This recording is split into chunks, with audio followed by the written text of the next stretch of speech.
Alors, je vous l'ai dit, l'univers change. Et c'est un enjeu en même temps. Hein? Faire les 14 tendances, c'est comme faire le bye-bye.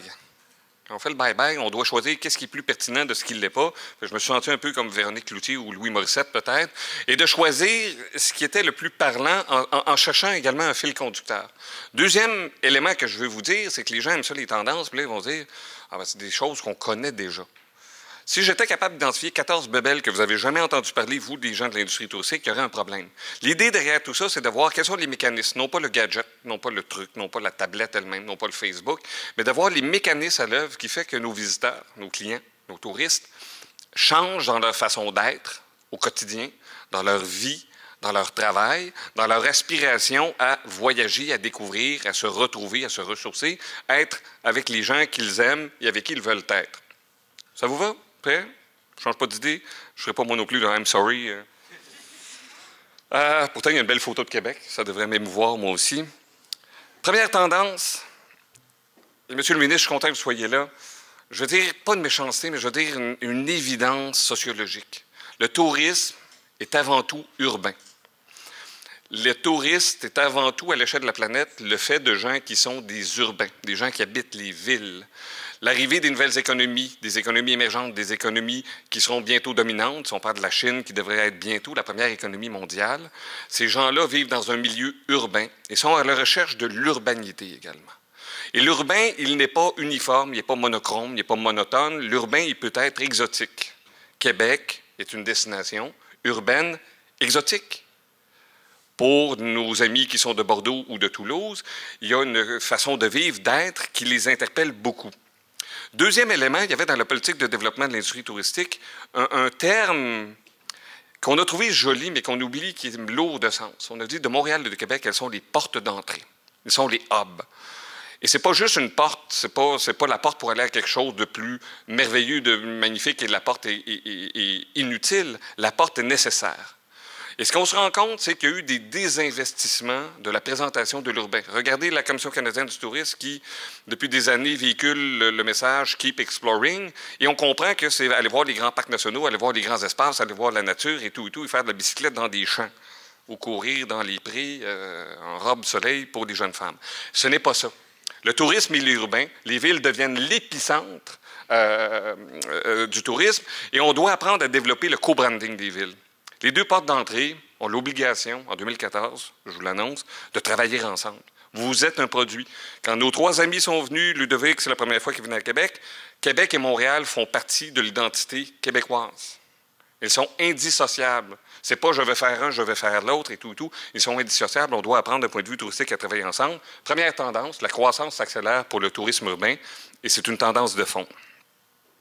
Deuxième élément, besoin de concentration, de fusion d'alliances pour les attraits et les événements. Le contexte économique n'est pas facile. Les entreprises peinent à se maintenir en vie dans certains cas. Travailler ensemble, mettre ensemble des expertises, mettre ensemble des collections, mettre ensemble une billetterie, mettre ensemble la promotion, sera le maître mot de 2014. On n'a pas le luxe. C'est à la fois une stratégie de survie dans un premier temps, mais ça peut être également une superbe et magnifique stratégie d'innovation. Deux exemples montréalais, le rapprochement annoncé d'Evenco, groupe québécois, desquels on est très fiers, le Canadien, le Centre Bell, le groupe Spectacle Evenco également, anciennement groupe Gillette, et Spectra. On mélange ici la force d'un groupe, la capitalisation, les compétences, le savoir-faire de la mise en marché et du développement de grandes foules, avec la compétence de Spectra qui est capable de faire Festival de jazz, Montréal en lumière, les Francopholies et d'autres projets éventuellement qui opèrent deux plus petites salles, Métropolis et l'Astral. Donc, il y a cette notion-là. Il y a également deux musées montréalais, le musée McCart, le musée Stewart également, qui mettront ensemble leur expertise. Moins de red tape, moins d'administration, moins de commis comptables, plus de contenu. C'est une piste que je vous invite à réfléchir en 2014 également. Troisième, retailtainment. On va parler beaucoup du numérique, on va parler beaucoup des achats en ligne. Monsieur le ministre parlait qu'il y aurait probablement une stratégie numérique ou des éléments de stratégie numérique annoncés, je vous laisse le plaisir de l'annoncer. Mais il faut comprendre que les promoteurs immobiliers de centres d'achat de grande surface ne baissent pas les bras vis-à-vis ce phénomène-là.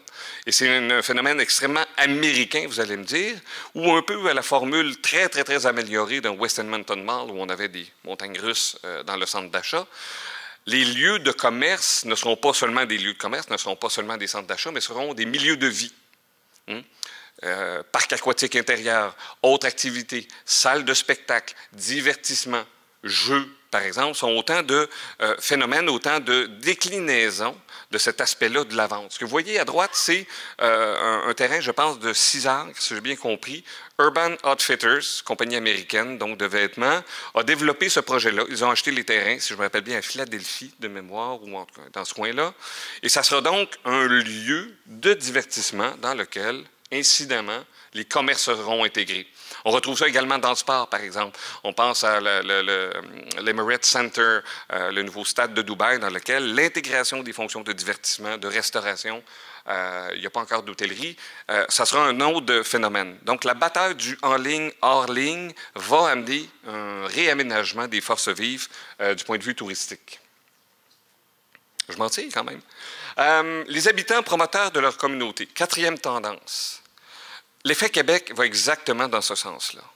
Cette promotion de notre territoire par les gens qui l'habitent.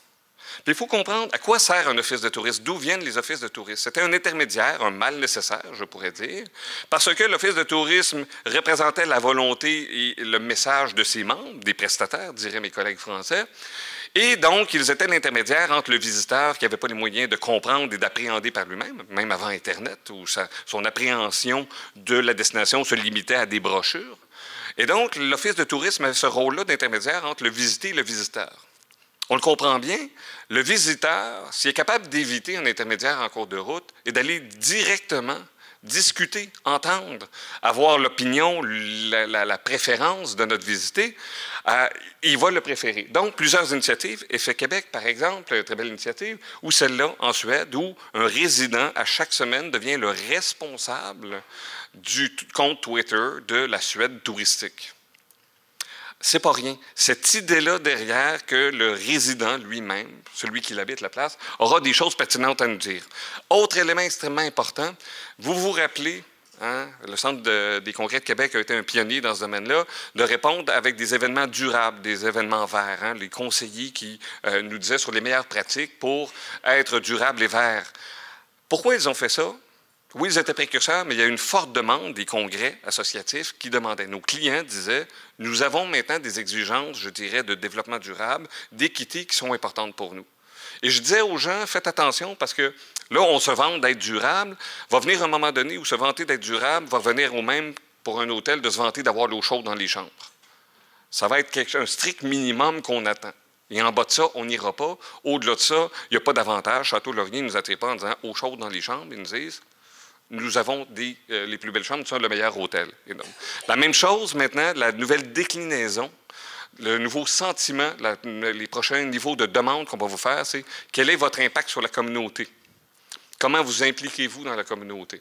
Êtes-vous un bon citoyen, non pas corporatif dans un sens large, mais dans un sens très immédiat de votre localité? Tendance très forte à voir. Et il y aura malheureusement ou heureusement un marketing à en faire. Les gens vont vous le demander de plus en plus, on le sent très bien, et c'est à l'échelle de la planète. 5e tendance, le caractère imprévisible du touriste américain. Ça fait rigoler cette photo-là. C'est une sacoche d'un visiteur qui met son argent et son portefeuille dans sa sacoche américaine. Ça fait 12 ans que le marché américain s'effondre. Et on le regarde à chaque année, dépité, et en se disant que l'année prochaine, ça ira mieux. Et il y a quelque chose fondamentalement comme industrie touristique qu'on n'a pas compris, on n'a pas mis le doigt sur le bobo. On n'a pas fouillé la sociologie, les fondements profonds de ce phénomène-là. Et tant qu'on ne l'aura pas compris, on va être dans le pétrin, chers amis. Parce qu'on avait toujours des bonnes raisons. Depuis 2003 que ça s'effondre, 2002-2003, on est capable quand même d'avoir des réponses. On dit, le taux de change, le dollar canadien s'est apprécié. On dit, l'économie 2008, 2009, 2010, l'économie américaine allait mal. Le tiers des propriétaires de maisons, la maison valait moins que la valeur de l'hypothèque et toutes ces choses-là. 2014, les amis, tous les indicateurs macroéconomiques sont positifs.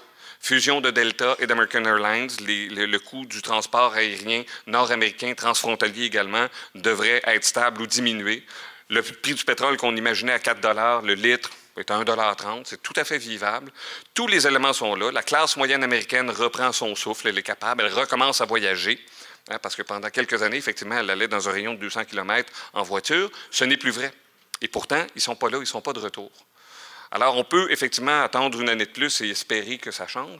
Moi, je vous dis, honnêtement, il y a des signaux contradictoires. Alors que le macroéconomique nous dit que ça devrait bien aller, la réalité est qu'ils ne sont pas au rendez-vous et on ne comprend toujours pas la raison de leur désaffection du Québec, par exemple.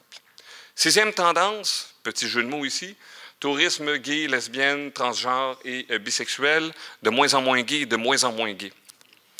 C'est pourquoi on s'intéresse à ce créneau de clientèle-là, d'un point de vue mercantiliste? C'est le premier et le plus important créneau de clientèle qu'en tourisme, on a pu identifier. Parce qu'il était facilement identifiable avec ses propres canaux de communication, sa propre mode de vie, ses propres médias. Et donc, le tourisme et l'industrie touristique nord-américaine, dans les années 90, a très, très, très bien vu la pertinence de les interpeller. Je pourrais vous dire que, je ne sais pas, moi je vois Daniel Gagnon aussi, je pourrais dire Daniel, c'est un bobo, bourgeois bohème. Comment je le rejoins? Ça me dit très peu sur lui. C'était donc une clientèle de créneaux très facile à identifier. Qui plus est, voyage plus souvent. C'est des trendsetters, donc c'est eux qui identifient ce qui est tendance. Et donc, cette clientèle-là, elle se modifie. On s'aperçoit de la chose suivante, c'est que le comportement de voyage des plus jeunes homosexuels, lesbiennes, des tout et tout, sera de plus en plus proche du comportement du voyageur entre guillemets, moyen, adéquation, sommation des comportements divisés par la totalité. Et de ce fait-là, il y aura une modification, encore une fois, peut-être moins exubérante dans la façon de voyager. Deuxième élément qu'on ne peut pas passer sous silence, la réalité que l'état des droits et de la sécurité des personnes LGBT à l'échelle planétaire est dangereusement mise en péril.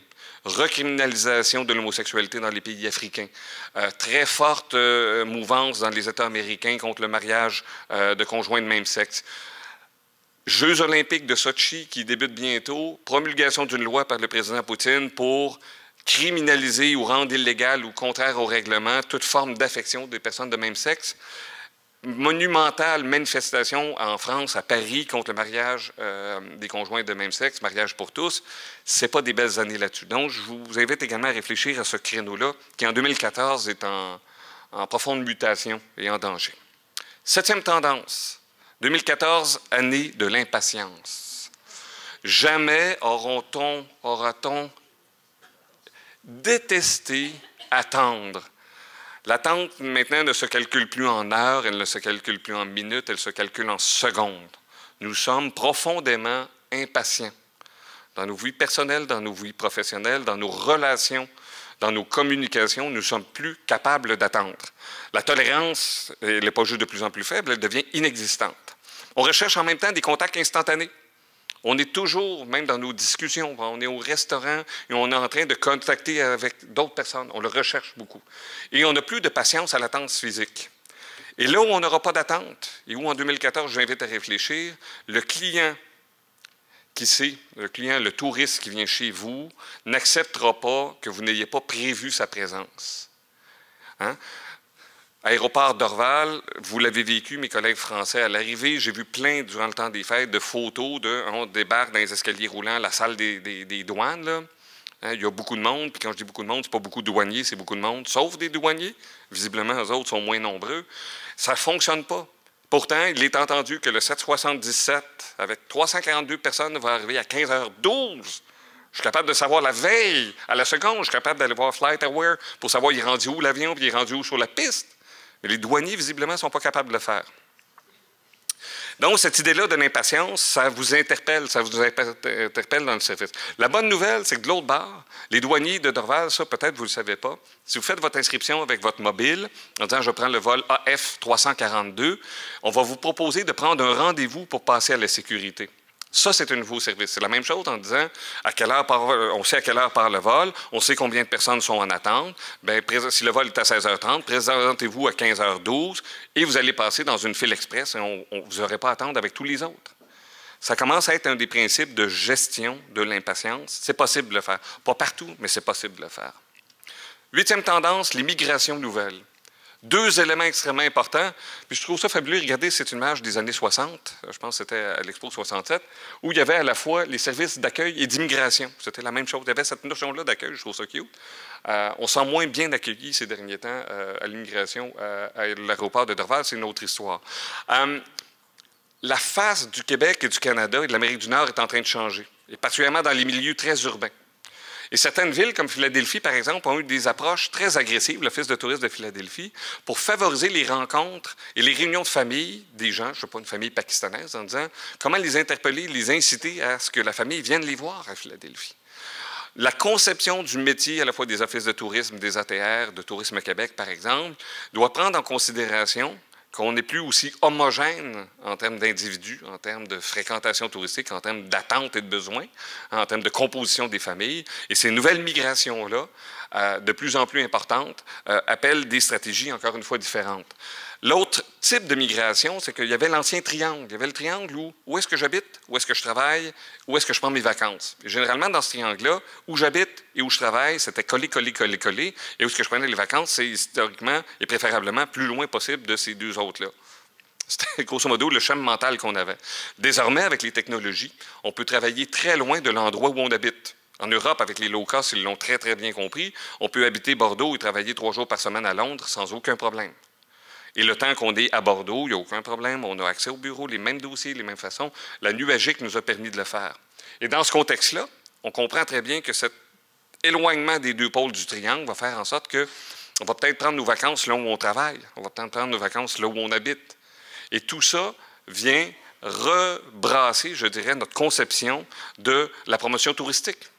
Notre promotion touristique, essentiellement, c'était je vais aller à Boston faire de la promotion touristique à Boston pour dire aux gens, bien là, il y a une liaison aérienne, venez donc à Québec.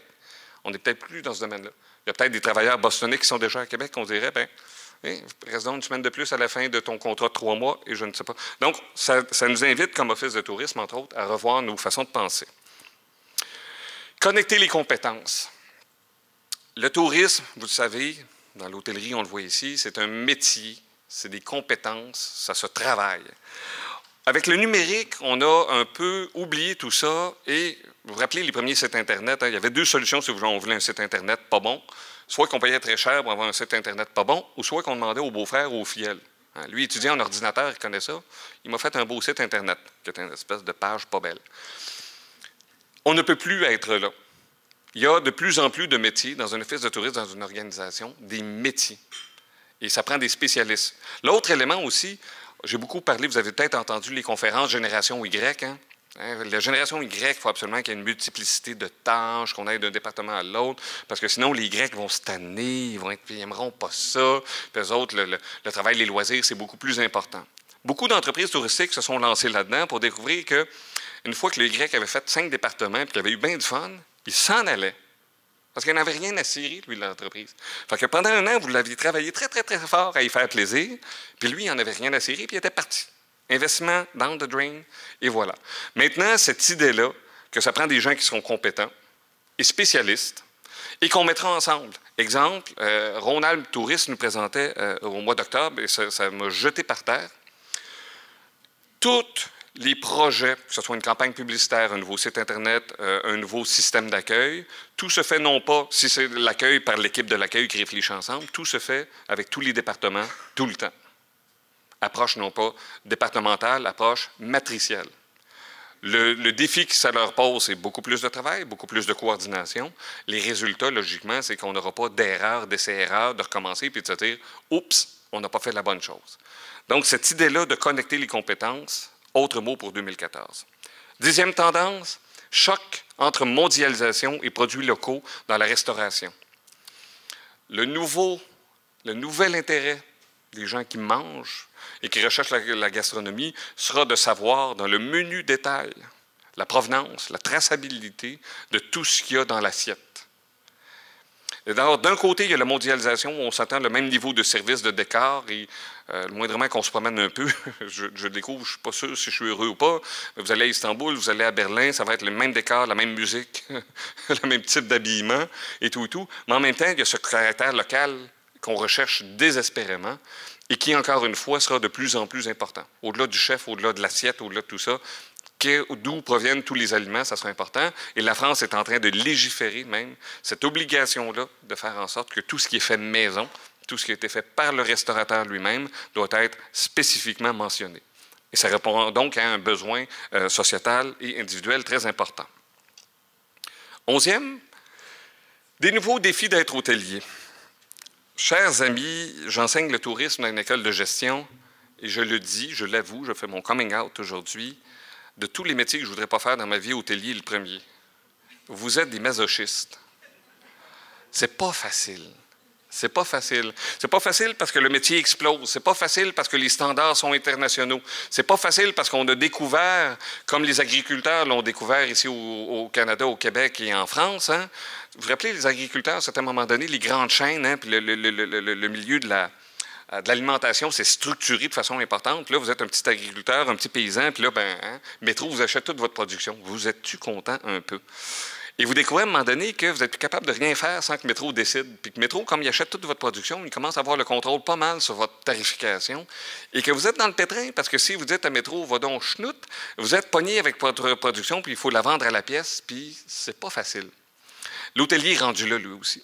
Hein? Il a vu à sa droite les Bookings, il a vu les Expedia débarquer et prendre le contrôle, lui, naïvement, puis je me crois que c'est de la naïveté, prendre le contrôle de ses inventaires, puis découvrir qu'il n'est plus capable de s'en passer. Il n'est plus capable de s'en passer parce que sa survie économique est en péril. Et là, sur la gauche, il y a de l'économie collaborative, les gens qui, Airbnb, débarquent et viennent le compétitionner aussi de l'autre côté. Il est pris entre les deux. Et entre-temps, les attentes, hein, les attentes à la fois des chaînes, parce que la standardisation a amené la chose suivante, ce sont des promoteurs immobiliers, des enjeux d'immobilier descendent et débarquent en plus dans l'équation. Le LOS qui est derrière nous ici en est un témoignage vibrant. La chaîne, maintenant, ne se pose pas la question. La question qu'elle se pose, c'est est-ce qu'il y a des touristes? Est-ce qu'on peut offrir du bon service? Est-ce qu'on a des belles chambres? Est-ce qu'on a une belle vue? Non, c'est quelle est la rentabilité maximale que je peux avoir avec cette chambre-là, avec cette bâtisse-là? L'immobilier a pris le dessus sur les métiers de l'hospitalité. Et je vous dis, 2014 va être une année d'incertitude pour nos amis hôteliers de façon très importante. L'autre enjeu que ça va créer, puis je laisserai mes collègues revenir parce qu'ils ont aussi cet exemple-là, c'est qu'on ne vend plus un hôtel. On vend la personnalisation, on vend une chambre. Google Street View, Google, le géant encore une fois, a fait une entente avec Best Western et avec Residor également. Ils vont faire la vue 360 panoramique de toutes les chambres de tous les hôtels. Un peu comme la CEPAC qui nous présente chacun de nos terrains de camping, hein, en disant il y a ensoleillé, pas ensoleillé, ici, puis 2-3 photos du chalet. Il y aura des photos de toutes les chambres. Le client n'achètera pas un hôtel. Hein. Pierre nous disait, il ne l'achète pas, quand il est venu à Montréal, il n'a pas acheté un billet d'avion pour le vol 744, machin chose. Il a acheté le siège 28F, parce qu'il savait que le 28F était meilleur que le 28C, puis qu'il était moins cher puis que d'autres utilisateurs y avaient dit. En hôtellerie, on va être dans cette même logique-là. Les gens vont se mettre à connaître vos chambres et ça ajoute au défi. 12e tendance, TripAdvisor, Airbnb, les agences en ligne se réinventent en 2014. Et c'est l'enjeu, et c'est l'immense enjeu. Hein? Il y aura la bataille de la légalité partout sur la planète, à savoir est-ce que ces outils-là sont légaux ou pas, compétitifs ou pas, contraires aux bonnes pratiques de l'Organisation mondiale du commerce. C'est partout sur la planète. Mais la réalité poignante est la suivante et se décline de deux façons. Ces groupes-là sont des groupes immensément riches. TripAdvisor, c'est le fun, c'est la plus grosse communauté sociale qui discute sur l'hôtel et un peu la restauration, les attraits maintenant. Chiffre d'affaires en 2013, 782 millions de dollars. Ils ont les moyens de leurs ambitions. Ils ont les moyens de s'embaucher à la fois des bons avocats, des bons programmeurs et tout et tout. Et c'est des gens qui ont compris que ce que veut le client, ils sont capables de le savoir. Chaque fois que vous regardez, touchez, cliquez, allez voir une page, ils le sont, ils l'agrègent et ils ont de l'argent pour le traiter. Ils se réinventent à tous les mois. Le TripAdvisor de l'an dernier n'est pas le TripAdvisor de 2014. Airbnb de 2013 n'aura rien à voir avec celui de 2014. Ils se réinventent. Ils ont une capacité de se réinventer plus rapide que nous, plus rapide que l'industrie, plus rapide que les offices de tourisme, les ATR et Tourisme Québec. Et je pense qu'on l'a dit, on l'a bien compris, on ne pourra pas les battre, ces messieurs-là et ces madames-là. On ne peut pas les battre. Il faut trouver un moyen de les accompagner, de les baliser, de leur laisser savoir en quoi on peut les accompagner, officialiser, certifier, labelliser, donner une garantie supplémentaire, si on pourra le faire. Essayer de les battre en cours, Je ne suis pas sûr. Je laisserai la connexion sociale à mes amis. Et il y aura également, en 2014, on va le trouver, l'exemple du côté sombre de l'instantanéité et de la transparence. Ça fait des années qu'on annonce qu'il y a de plus en plus de numérique, de plus en plus de recherches sur les tablettes, la démocratisation des appareils, ils vendent plus d'iPhone que de téléphones, on fait plus de recherches sur les tablettes que sur l'ordinateur et tout et tout. La contrepartie de ça, c'est qu'on est arrivé dans un univers où les gens sont capables de faire du mal. Ils vont peut-être chercher à faire du mal, et pour lequel on n'a plus un temps de réponse qui était réactif d'une journée, de 12 heures, de 4 heures. Il va falloir répondre instantanément. Et je vous donne l'exemple, peut-être les membres de l'Office de tourisme de Québec, vous avez tous entendu la saga entre l'Hôtel Québec, TripAdvisor et un monsieur qui disait avoir trouvé des punaises de lit dans la chambre. Il y a des centaines et des centaines d'exemples et de déclinaisons et d'explications de cette situation-là. Mais la réponse de l'Hôtel Québec a été de judiciariser. Donc, un nouveau phénomène de l'amener devant les tribunaux. Pas à moi de décider si c'est une bonne idée ou pas. J'arrête ça là, mais j'ai fait la chose suivante avant-hier plutôt. J'ai mis dans Google « Hôtel, punaise ». Résultat numéro 1 sur ma page, Hôtel Québec. Le dégât, il est fait. Et ce n'est pas le 85 000 qui va régler le dégât. Il faut penser différemment. La possibilité de faire du mal est énorme.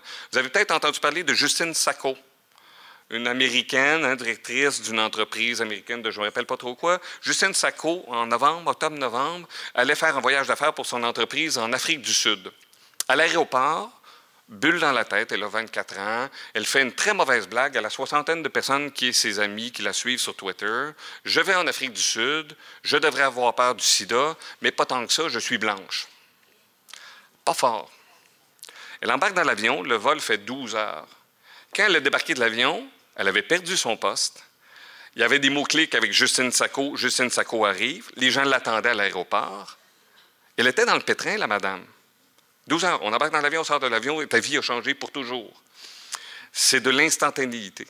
Et cette chose-là nous guette quelque part comme destination, pour le meilleur et le pire, mais il pourrait avoir un côté sombre. Et moi, généralement, qui est plutôt optimiste avec les nouvelles technologies, je dois avouer que ça nous amène à faire une réflexion différente. Autre élément, je vois à ma table, tout le monde a un iPhone, évidemment, on a tout autant de journalistes et de vidéastes qu'on a d'individus maintenant. Dites une bêtise une fois, si je monte debout sur la table et je commence à danser, je peux être sûr que la seconde qui suit, je suis sur YouTube et je peux être sûr que je sors, les journalistes m'attendent. Donc, cette idée-là du côté sombre, effectivement, où on risque de certaines relations sociales à être aseptisées, ça peut nous pendre au bout du nez, d'où l'importance de la gestion de la réputation électronique. Dernier élément, j'en ai fait mention, l'économie collaborative fera partie intégrante de l'économie touristique. L'échange, le partage sera là pour différents facteurs. Airbnb en est une déclinaison, il y en a d'autres, parce que d'un point de vue économique, parce que d'un point de vue des valeurs sociales, parce que d'un point de vue technologique, c'est désormais possible, ce système-là fera partie intégrante de l'industrie et de l'économie touristique. On peut essayer de le battre, on peut essayer de le baliser, mais on ne pourra pas le battre plus tôt. Ça ne sert à rien même d'y penser. Des exemples, non pas tirés du tourisme, la durée de vie d'utilisation d'une perceuse que vous achetez. Vous allez chez Home Depot, vous allez chez Canal Marquis, vous achetez une perceuse. La moyenne est que vous l'utiliserez pour un total de 12 minutes dans toute la possession que vous aurez de cet objet-là que vous avez acheté. 12 minutes. On ne drille pas plus dans sa vie que 12 minutes. On se comprend? Pour monsieur, madame, tout le monde. C'est ça la réalité. Est-ce qu'on a besoin d'avoir? Non, peut-être qu'on peut partager l'échelle, l'escabeau et la perceuse autour de la localité. Un système qui a été inventé, Jean-Luc me parlait de ça, un système très intelligent. J'arrive souvent à l'aéroport de Dorval, il faut que j'aille porter ma voiture au stationnement, ça me coûte 35 $ par jour. Bien là, il y a un système, une plateforme qui fait en sorte que quelqu'un qui arrive de Berlin au même moment où moi je laisse ma voiture, il prend ma voiture. Alors moi, plutôt que de payer un stationnement, j'ai des revenus. Cette personne-là, plutôt que de louer une voiture aux 2/3 du prix qu'il aurait payé pour la location, et entre-temps, tout le monde est content, le stationnement n'est pas plein, il n'y a pas de congestion, on ne fait pas plus de CO2, la vie est belle. Hein? Cocooning arrive en Amérique du Nord, on voyait un article récemment dans Le Soleil, dans la presse, où les gens disent « Venez manger chez moi ». Plutôt que d'aller au restaurant, moi j'ai une bonne recette, moi j'ai le meilleur poutine râpée, je ne sais pas.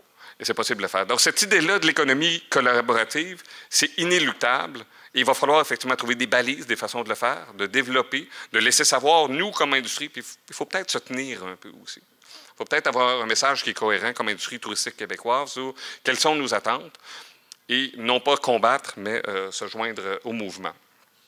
Et ça, ce qu'on dit ici, ça se dit en Ontario, ça se dit en France, ça se dit en Allemagne, ça se dit à New York, ça se dit à Los Angeles, ça se dit partout sur la planète.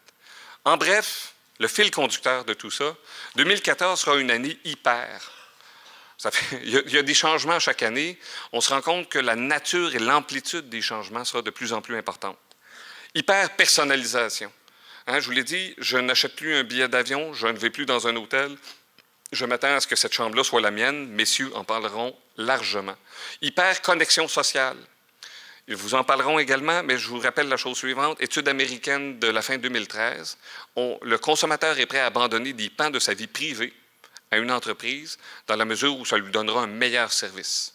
On est donc prêt à laisser savoir, à faire avec notre Facebook Connect, de brancher notre compte Internet pour nous accélérer et avoir un meilleur service. Ils vont vous en donner des bons exemples. Hypermobilité.